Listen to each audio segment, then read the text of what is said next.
There's no denying the fact that filmmaking, even on YouTube, can involve a lot of stuff. You only need to take a look at Hollywood film sets to realise that high quality production requires a lot of gear, and as a content creator, it's funny how easy it can be to fall into the trap of acquiring more and more gear, which tends to usually do nothing but weigh us down. So as a YouTuber and architect who's obsessed with efficiency, I wanted to see just how compact I could make my own setup, and to my surprise, despite the chunky softbox, boom stands and lights, it somehow all collapses to fit inside of a single backpack. So I thought in this video I'd show you how. I strive to make the best looking videos I can because as an introvert I realised that I somehow have to compensate for my lack of a celebrity personality, so I decided pretty early on that I wanted to take the quality of my video production pretty seriously. To achieve this level of quality, I slowly realised by watching other YouTubers that you generally need dedicated equipment for three main areas: video, audio, and lighting. So that's a camera body, lenses, and a tripod, something like a shotgun mic, audio recorder and stand, and finally a softbox, a light stand, and a video light. The problem is that all of this stuff takes up a ton of space and a lot of it isn't cheap. So over the past several months, I've been trying to figure out how to make this as compact as physically possible, so I can take it around when traveling and also move around this tiny bedroom studio a lot easier. I'm going to get the most painful item on this list out of the way first, which is the Sony a7S III that I use to record all of my videos on. This is by no means a cheap camera, and it may even be a little overkill for YouTube, but it's by far the best camera that I've ever owned, and even though it's probably the most versatile mirrorless camera that you can buy right now, I'd probably still recommend something more affordable like the Sony a7C or ZV-E10 as an alternative, unless you're really serious about getting the best possible quality out of your videos. I'll get to this in just a minute, but you'll see that when it comes to filmmaking, camera quality isn't even the most important area on this list. 4K phone cameras these days are so good, so this is probably one area you could avoid spending money on completely if you're just starting out. Of course, when getting a camera body, it's only half the story because you still need lenses. You can easily get carried away and end up getting a camera shop's worth of glass. So to avoid this, I found that you can really pretty much cover every situation you need for YouTube with only two lenses. So I'm using the Tamron 17-28 2.8 and 28-70 2.8, which are absolutely phenomenal for the price, with the consistent wide apertures providing a nice shallow depth of field when fully opened. Other than these, I keep with me a K&F variable ND for shooting in direct sunlight and a black diffusion filter to take off the digital edge from my footage. I won't go into what these do exactly, but basically they're pretty handy for achieving that highly sought after cinematic look.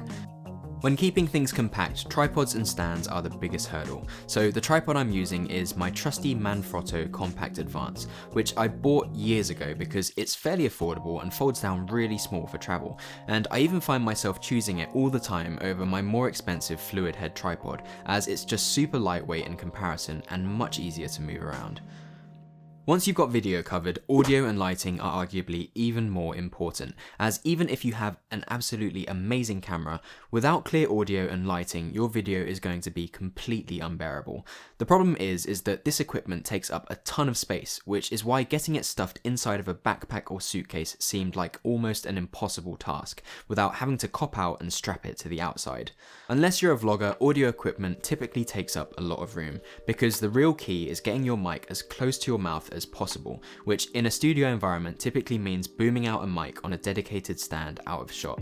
Some people get away with using just a lavalier mic, but I'm not really a fan of the look or the sound, and I do have some concerns with reliability as it can easily start rubbing against clothing. However, it's a really versatile way to record audio, especially when outdoors. In my tiny spare bedroom studio, the boom stand I was using before was massive. It's still useful for overhead camera shots as it's pretty heavy duty, but when it comes to travel, it wasn't really going to happen unless I got it checked in with its own bag. So in order to fit a boom stand in a backpack, I discovered this incredible mic stand from Airturn, which folds down to be insanely small at just 18 inches and allows me to boom my shotgun mic far enough in order to get great audio when I'm sitting. The The shotgun mic I'm using right now is the Rode NTG 4 Plus, which I hook up to a Zoom H4n Pro recorder. This is a pretty standard setup for YouTube, and I simply attach the H4n to the stand using a super clamp near the stand's base, which mainly helps to weigh it down so that it isn't top heavy, whilst also allowing me to record really high quality audio at the same time. This all fits inside a backpack super easily, but it's missing out arguably the biggest and most chunky obstacle, which is lighting. Of course, you can argue that you don't need lighting equipment as the sun is always there as an option, but unfortunately when filming longer segments in one location, clouds can cause huge variations in colour and exposure, which is a massive headache to fix in post, which is why you probably want to get yourself a decent video light. Ever since I started on YouTube, I've just been using a cheap 30 quid light and softbox from Amazon until this very video, so it just goes to show that you don't really need the most expensive gear. However, you may notice that it doesn't look quite as good and it does have its limitations, so you run into problems with things like flicker when you're filming slow motion, and you're bound to long trailing wires and a hot and fragile CFL bulb on top of a pretty flimsy light stand.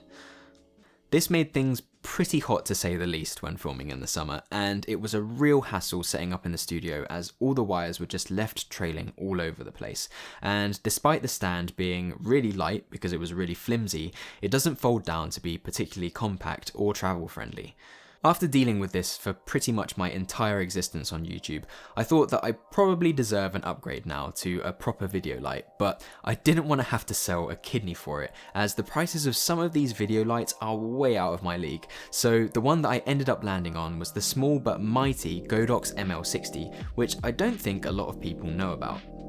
In my humble opinion, this is hands down the best video light for content creators, as it's battery powered, it's silent, and it's literally the size of a lens, whilst being absolutely blinding at 100%. Despite its humble looks, you can hook this up to a super sturdy Bowens mount adapter, which allows you to use it with a proper professional gridded softbox. So I've paired mine with a 95mm Godox Octabox, and the reason that I chose this one particularly is because it's much shallower and lighter than typical parabolic softboxes, which really are a bit pointless as they don't really do anything but add unnecessary cost, depth and weight to your setup. Despite this one still being really wide for that nice diffused light, it still folds down easily into a backpack, and when assembled it just about fits comfortably into my tiny spare bedroom studio. The last challenge was finding a suitable heavy duty stand for this monstrosity that will fit inside of a backpack. I honestly thought that this was an impossible task after I got it, because the top heavy nature of lighting